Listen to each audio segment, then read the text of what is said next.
Hey there, all you beautiful Texans. Welcome to the James Show. News Talk 820 WBAP, now on FM at 93.3. Let's go. I am tired of having Brandon Waltons from Texas Scorecard on. Not because he's not a good guest, but because these stories keep happening on Texas Scorecard that make me want to talk to him.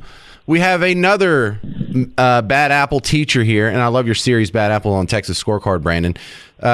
We have a guy in Denton who's in trouble for online, trying to go after minors. The part that caught my attention and why I had to have you on today is because this dude just got in trouble at a different school last year. So no one is taking this serious, it feels like, Brandon. Yeah, I mean, this is what makes this story really stick out from any of the other numbers of teachers, educators, other school employees that we've unfortunately reported on that have been involved in inappropriate behavior with minors. In this case, you've got a former Denton ISD coach, Justin Wallace Carter, was an assistant football coach at Denton High School, also worked in the school's special education department. He was caught as part of a sting among a number of other people by the Denton County Sheriff's Office for soliciting a minor online. Okay. So we have that story come out, which is bad in and of itself. Well, then you start to look at the rest of the story and you realize that he was, before being at Denton ISD, he was at Ponder ISD, not too far away. And it looks like he left that district under very similar circumstances. Now, he wasn't arrested. There wasn't any crime there, or at least that he was charged for there. But you have a mom in Ponder ISD who said that her daughter had an inappropriate encounter with Carter, that there were red flags, and that she reported this to Denton ISD whenever they hired him, and that her pleas were essentially ignored. Yeah, and see, that's where it gets my attention even more. Remember, I'm a parent. I've got 4 kids. They're all in school here in Texas. And if I remember correctly, the mom has an 8th grader who on the last day of school, this guy who's like a PE coach or something, asked for her Snapchat handle. And immediately the 8th grader knew that was weird, played along with it until he got out of the room, and then immediately went to an adult. So first, kudos to the 8th grader for doing everything right, recognizing the red flag, trusting herself, not second guessing herself because it's an adult, and trying to do something about it.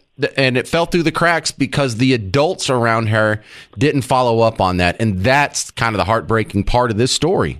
Absolutely. I mean, this is something we unfortunately see where districts not only often cover up this kind of behavior. In the case of Ponder, it looks like there wasn't really any public retaliation against him. He resigned apparently from the school district, but it's not really really clear exactly what were the circumstances surrounding that. But then, of course, he just gets moved around. So he moves to Denton ISD and engages in similarly the same behavior. And unfortunately, thank God the sheriff's office, he was caught up as part of this operation because, he could have a lot, there could be a lot more victims, unfortunately, at both school districts and wherever else he was maybe planning on working after that. Well, we have a parallel story that's happening specifically in the DFW area. One of our giant churches, Gateway, they have a pastor who is who's gone now because it came to light that he had an inappropriate relationship with a girl as young as 12 years old back in the 80s. Now, I don't know if that's continuing or whatever, allegedly, reportedly to all that.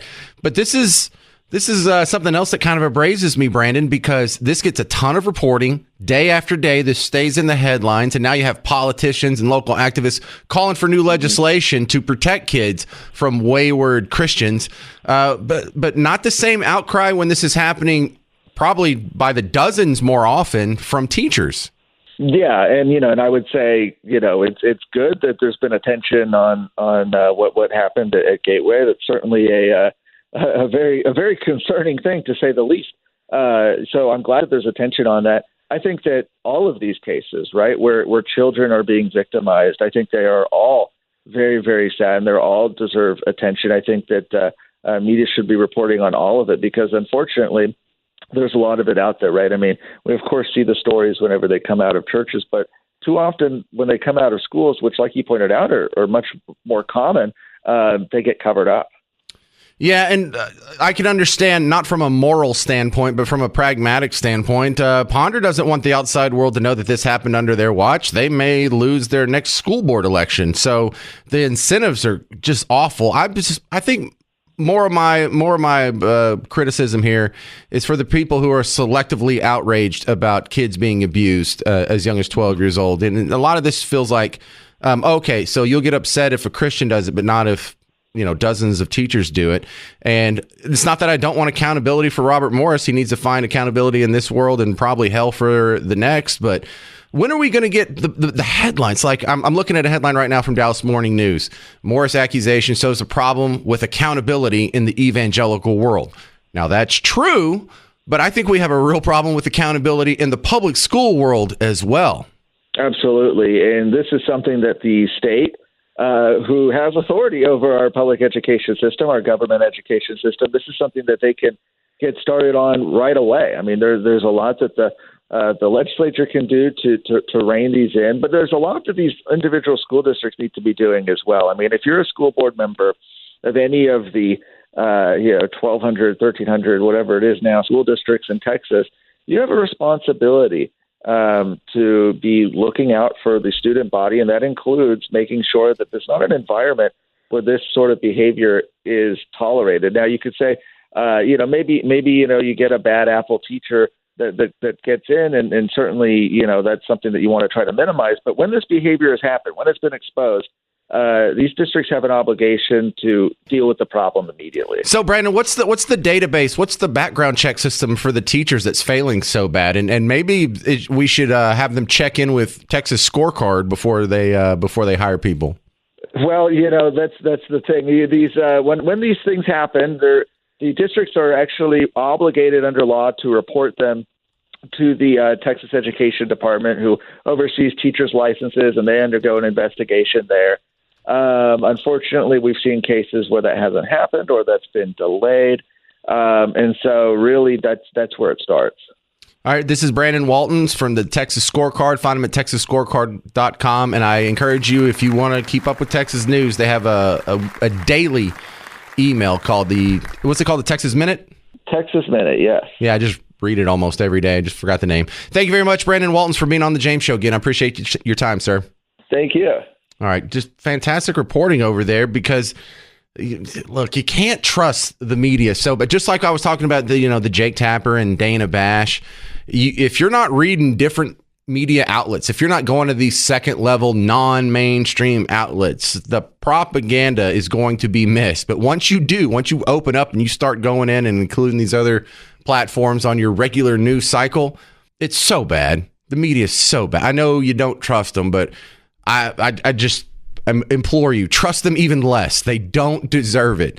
800-288-9227.